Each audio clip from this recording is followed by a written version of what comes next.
Comment ça va, mon ami Renaud? C'est tellement bien dit. Un beau dortoir. Très beau dortoir. Buffalo, comme Edmonton, tout un autre genre de dortoir. Détroit. Au moins, Détroit, ils ont d'autres choses que du hockey. Oui. Quelques villes comme ça dans la Ligue nationale, Jean-Charles, où le mot dortoir s'applique parfaitement. C'est là où, même nous, membres des médias, on a hâte d'y aller quand on a besoin de se reposer. Oui. Parce que je peux te garantir une chose, tu vas te reposer. Ah, c'est sûr. Il n'y a rien que ça à faire. Pas compliqué. Voilà. Pas compliqué.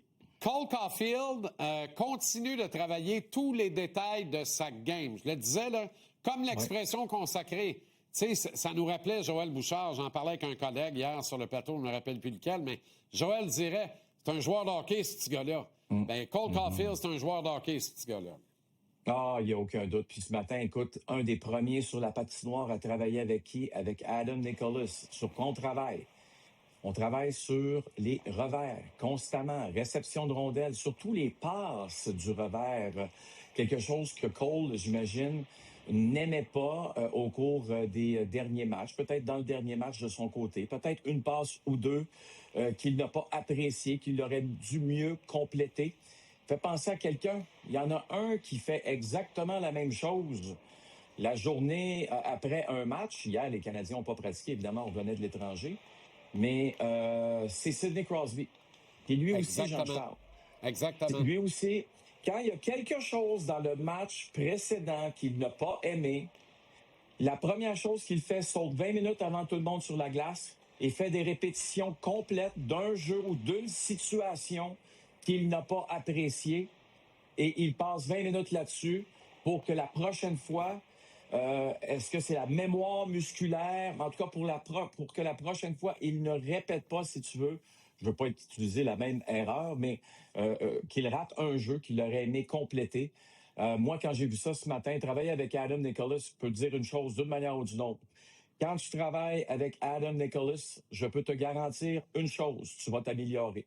Ça, c'est une condition, c'est une assurance, c'est une des grandes acquisitions de Kent Hughes et Jeff Gorton, d'amener Adam Nicholas. Et lui, il était dans l'organisation des Maple Leafs de Toronto. Je dis pas que les Maple Leafs s'en ennuient, là. C'est pas ça la question. La question, c'est qu'avec les Canadiens de Montréal, il a de plus grandes responsabilités. Et visiblement, les joueurs du tricolore en profitent et pas à peu près. Et Nicholas a remarqué des choses que Caulfield a remarqué sans doute aussi. N'oublions pas que Caulfield est un droitier qui travaille hors l'aile. Il est utilisé sur le flanc gauche. Alors, ce genre de travail-là, aujourd'hui, très, très, très pertinent dans les situations de match. Tu arrives en espace restreint, tu veux compléter des passes, ou le long de la rampe, là, comme ça, en situation de sortie de zone. Là. Très, très intéressant. Très intéressant. Oui. Puis il alimente, ou il peut alimenter, un centre qui est également un droitier. Alors, tout est dans tout, là. Tous les détails comptent. Tous les détails comptent. C'est intéressant. Oui. OK, hey, un gars qu'on aime beaucoup, Mathieu Olivier. C'est payé un petit party hier soir. Oh! Même pas besoin de jeter les gants. Imagine-toi, là, ça me donne une idée. Non, exactement. Écoute, hier soir, ce trio-là, le trio de Mathieu Olivier, et pense-y, là, tu joues dans la Ligue nationale de hockey.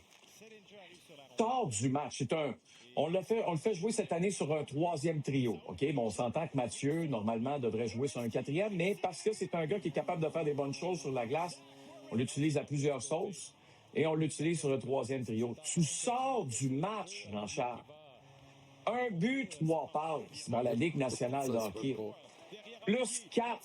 Tu vas me dire qu'il était plus 5 avant le dernier but des Maple Leafs. C'est pas grave. Tu regardes ça, ça doit être un feeling incroyable qu'il a vécu hier soir.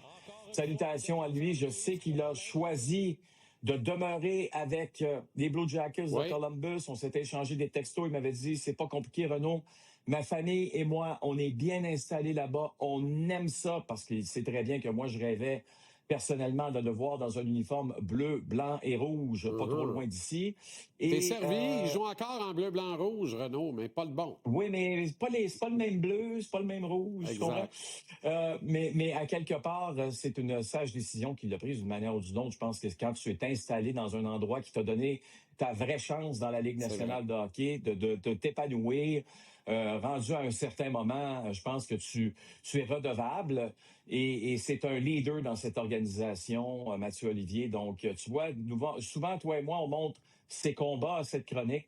Je tenais ce soir à te montrer aussi ses habiletés comme joueur de hockey. Très juste. Et s'il avait trouvé un client, d'après moi, il se tapait un Gordéard avec grand plaisir rendu là. Mais en tout cas, on ne peut pas dire que Caden Primo a fait beaucoup hier soir pour qu'on s'en ennuie à Montréal. Hein? C'est difficile. Et ça, c'est un match là, où Caden Primo a été permissif. Soyons polis. Beaucoup. Ouais. On a mal joué devant lui, mais à un moment donné aussi, ça va arriver un soir donné que devant toi, tes coéquipiers vont mal jouer. Et c'est à toi à redonner confiance et de l'énergie à tes coéquipiers. C'est pas ce qu'on a vu dans le cas de Caden Primo hier. C'est dommage, Jean-Charles. Je ne me souviens pas d'avoir vu un gardien de but qui est dominant dans la Ligue américaine, là. Dominant, là, et qui arrive dans la Ligue nationale et qui n'est pas capable d'être, au pire, un second, mais d'avoir des statistiques intéressantes, de faire des arrêts importants. C'est une situation, est-ce que c'est mental? Je n'ai pas la réponse, mais à Toronto, ce qu'on espère présentement, c'est que ce soit son dernier match avec les Maple Leafs. Je ne lui souhaite pas, mais c'est quand même dommage, parce que lui, s'il quitte les Maple Leafs, ça va être encore une fois le ballottage, et là, la suite va être intéressante dans son cas. Mais effectivement, c'est un candidat au temple de la renommée dans la Ligue américaine qui est absolument incapable de s'établir avec un minimum de régularité dans la Ligue nationale. Pense-y. C'est la version goaler de Bruce Boudreau. Ben, c'est la version goaler de Bruce Boudreau, mais Bruce jouait à combien de clubs? 15, 16? Oui, 18, ben oui. 19? Ben oui. Il aurait joué à 32 clubs. Ah, c'est sûr. Il jouera encore. Bon, j'exagère. OK, Renaud. Bonne soirée. Et à demain.